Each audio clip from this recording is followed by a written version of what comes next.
today um, with some poems. I've been feeling really old and tired, but I think that's expected when you're in your mid-40s and you're working and you have a teenager and you live in the late stages of capitalism. So, I don't know. I also feel like really like not pretty. I guess ugly is the word, I guess. Frumpy. I feel very frumpy. I have no idea. I think it's my PMDD. Anyways, let's go ahead and start with my poems. I read poems from today that I wrote 3 to 1 years ago.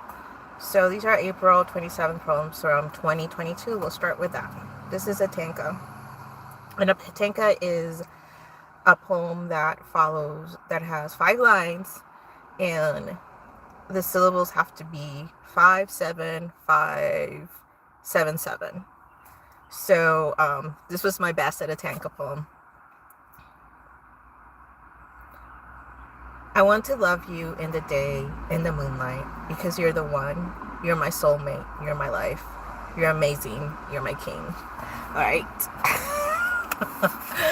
God, I love it how in the past I could be so romantic, and today I'm just like, at this moment in my life, I'm like, no.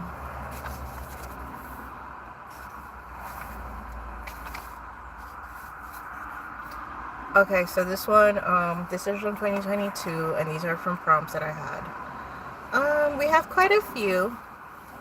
We'll see if we can get through all of them. This prompt was, why must I be terrible at something I love so dear? This is entitled.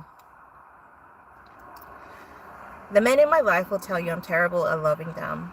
I'm awful at appreciating them because I'm selfish, because I'm crazy. But something they won't tell you is how I put up with a lot, and I don't know how to say when. I'll let them cross boundaries. And they also won't tell you. Wait, let me start this poem again. Untitled. The men in my life will tell you I'm terrible at loving them. I'm awful at appreciating them because I'm selfish, because I'm crazy. But something they won't tell you is how I put up with a lot, and I don't know how to say when. I'll let them cross boundaries, and I'll stay quiet for a while about things I should be loud about. So while I'm a terrible partner, they played their part in making me that way.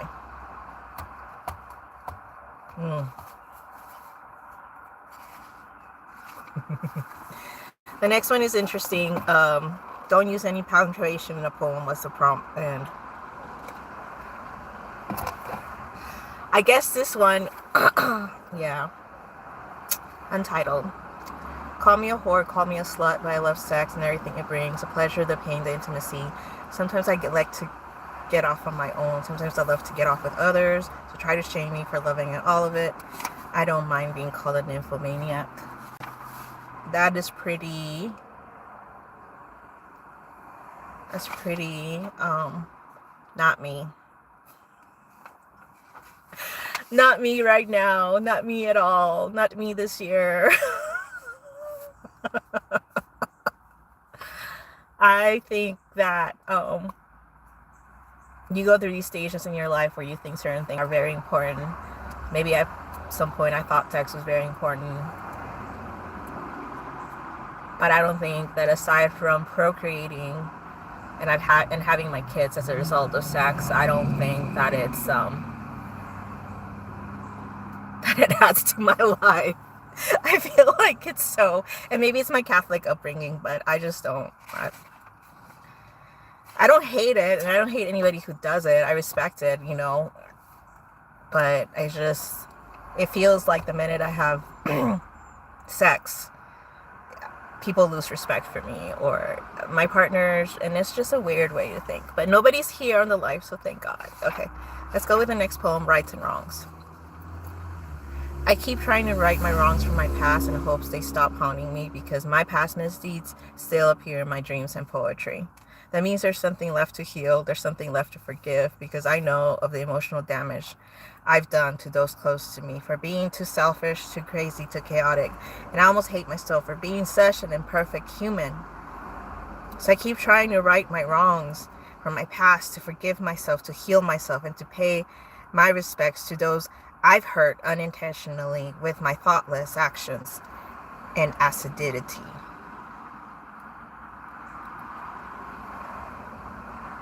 I really like this poem. It could be better, of course, but I think that's just the way I felt when I was diagnosed. I felt like I had so much to fix within myself. This one is nice. Mask. You've never worn a mask for me, and I love you for it. I used to yearn that you change for me to fit my absurd idea of who I wanted you to be. Consistent and attentive, stable and calm. But that's not who you are. And I'm finally okay that you're not those things. You bring other things to the table. Laughter, pleasure, excitement, authenticity. And I treasure those things now more than ever, because with you I'm never bored. Because with you I can be myself. That's great. That's all I say. That it's great that I felt those things 4 years ago, because I don't feel them now. I mean, it's a nice poem about that person, and it was true at the time. Now I just feel like a Play-Doh. Mama bear. The mama bear is tired because her cubs always bother her. They need her nurturing and attention, and she'd rather take a nap under the hot sun than cater to her cubs' needs. But also, mama's job is never done when it comes to being a mom. I feel that. Ghost. When I'm a ghost, I'm going to haunt everyone who did me wrong. I'm going to haunt everyone who let me down, because chances are that I'm still salty and acidic from past trauma, because chances are I haven't fully healed. So let's hope everyone who's fucked me over will be gone when I'm a ghost, because then we'll all have fucking closure. I really have to laugh. I feel like this is like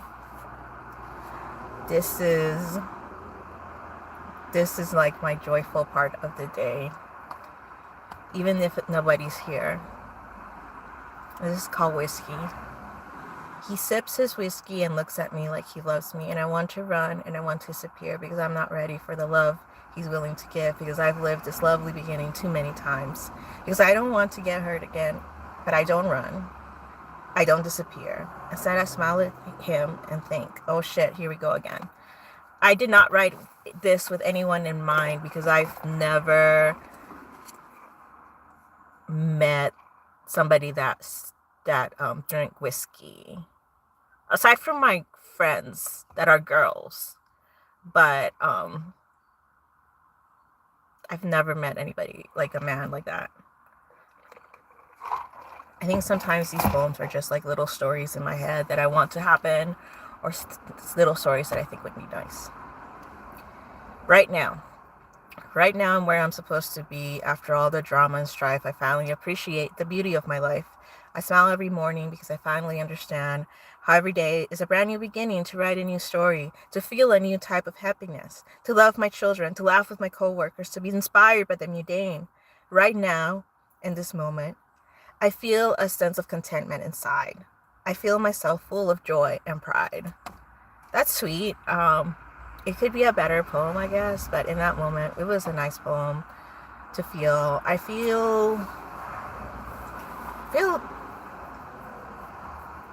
don't know, I'm not hopeful lately, but I do feel like there's a lot of harmony in my life right now. Okay.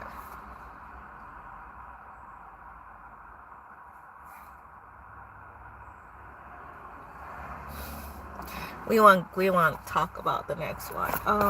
Let's see if there's any in here.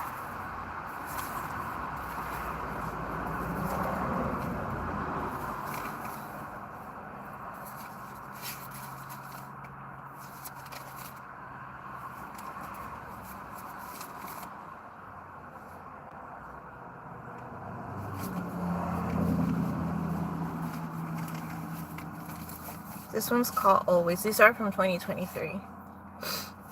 Always has never been a friend of mine because of the many lies told with it. I'll always be here for you. I'll always love you. I'll always be your friend. So now I never believe people who say. Instead, I look at them with cynicism and ask them, are you sure?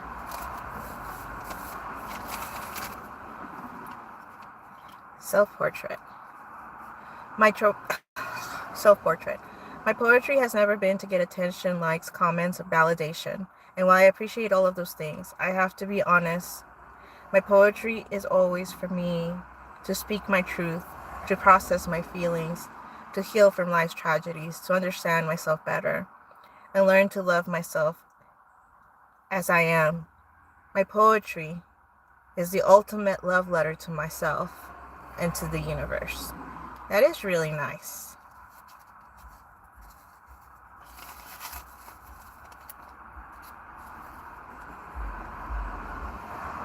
Until we meet again. If I saw you again, I would greet you in a friendly way, let you do a double take and stare at me radiating my goddess energy and quickly make an excuse to get out of your sight. I wouldn't want you to get blinded by my intense light. I'm glad that I have moments where I'm just like, I'm a baddie, I'm a goddess, I am wonderful, because lately I don't. I just feel like a slug, a very ugly slug.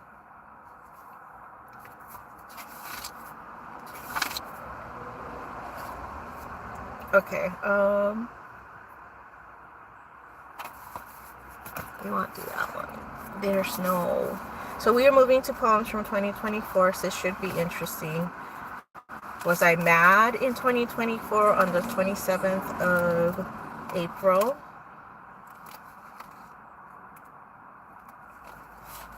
Untitled. Sunlight hits my eyes from my curtainless windows. Olivia Rodrigo yells, "Good for you," through Alexa. 7:15 a.m. and I lie in bed in disgust of my existence for 15 more minutes and wake up with a broken brain once again. I brush my teeth and heavy existential dread sets in. Thought this depression was fleeting, but I'm on my third day of this bullshit.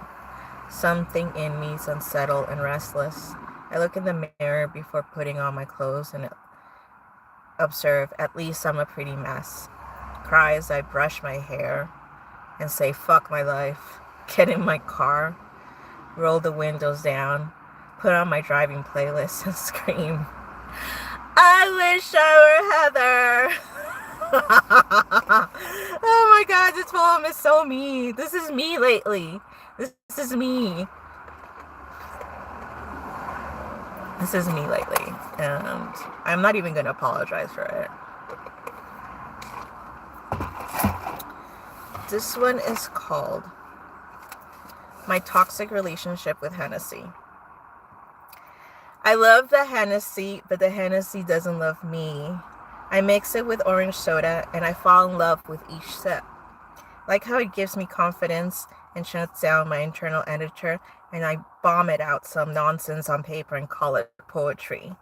And 2 drinks in, I'm in a drunken stupor, calling my latest poem a masterpiece, and soon I fall asleep. The next day, I feel the wrath of using the Hennessy as a coping mechanism to run away from my feelings. I wake up dark and dreary, a heavy grief within, obsessing over what I'll never be. And then my guts start to churn, and burn. A few minutes later, I sit in the toilet, emptying my bowels, regretting the Hennessy along with my life choices. I love that for me. I love how honest I can be about what happens when I drink. Okay, storm clouds. Storm clouds come and go, lovers visit and leave. Depression and exhaustion is fleeting, and you'll be shining once again. Rock bottom is a necessary evil to reach your highest potential, to keep moving forward, to evolve into who you were meant to be. I like this little affirmations I write to myself sometimes. Some people wouldn't consider it poems, but whatever. They're mine.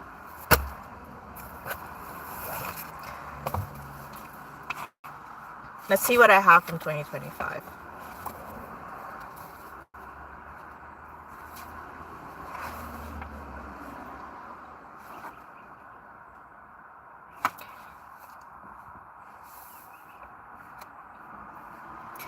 I only have one poem from 2025 because I guess I didn't write on the 27th of April in 2025. Wonder where that was.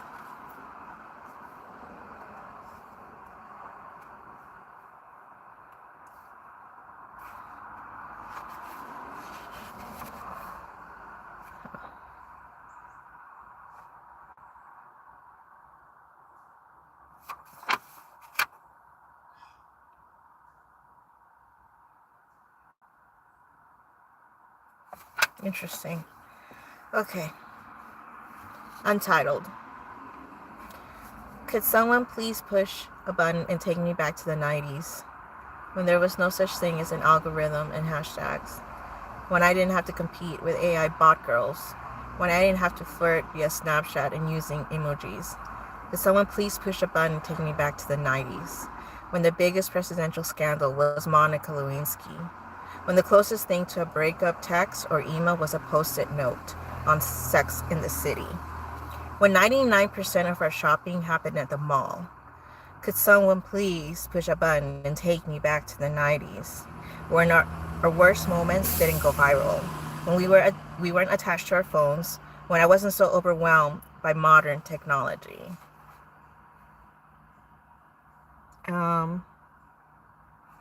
I really felt this way, actually.